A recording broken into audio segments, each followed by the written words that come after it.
গৰমৰ বন্ধ বুলিয়েই মনটো ক'ৰবাত উৰা মাৰে, নহয়নে? এইবাৰ মোৰ ঠিকনা আছিল দ্য চিটি অৱ জয়, কলকাতা।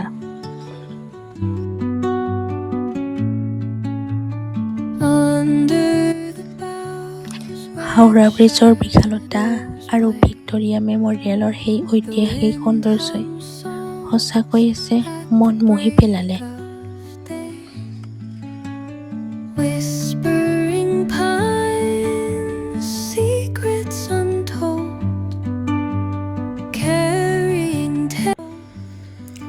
তাৰপিছত দীঘা বীচৰ এক সুন্দৰ সন্ধিয়া, সাগৰৰ গৰ্জন আৰু সন্ধিয়া বতাহজাকে মন প্ৰাণ জুৰাই পেলালে।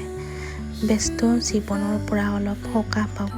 যদি আপোনালোকে ছুটি কটাবলৈ এখন ধুনীয়া ঠাই বিচাৰি আছে, তেন্তে দীঘা আপোনাৰ বাবে একদম পাৰফেক্ট হ'ব।